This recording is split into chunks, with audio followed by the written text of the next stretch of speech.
నపోలిటానా pizza. కావలసినవి: నీళ్లు 600 ml. నపోలిటానా పిండి. ఇది 2 రకాల గోధుమలతో తయారవుతుంది. కిలో. ఉప్పు రుచికి తగినంత. Dry east 1/2 gram. రిఫైన్డ్ రవ్వ 100 గ్రాములు. పిజ్జా టాపింగ్ కోసం టొమాటో సాస్, చీజ్ ముక్కలు, బేసిల్ ఆకులు, ఆలివ్ నూనె. తయారీ: మిక్సింగ్ బౌల్లో నీళ్లు, డ్రై ఈస్ట్ వేసి కలపాలి. అందులో పిండి, ఉప్పు వేసి పావుగంట సేపు మళ్లీ కలపాలి. మెత్తగా అయ్యాక తడి వస్త్రం చుట్టి పక్కనుంచాలి. 2 గంటల తర్వాత పిండిని 6 సమాన భాగాలు చేయాలి. వీటిని 3 గంటలు అలా ఉంచేస్తే వాటి పరిమాణం రెట్టింపవుతుంది. ఒక్కో బాల్ మీద రవ్వ చల్లుతూ మందమైన రొట్టె చేయాలి. దానిమీద టొమాటో సాస్ పరిచినట్లు రాయాలి.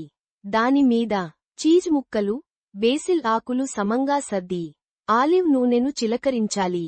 తక్కిన బాల్స్లోనూ ఇలాగే చేసి అవెన్లో బేక్ చేయాలి. అంతే, ఇటలీ వారి నపోలిటానా పిజ్జా తయారైపోతుంది.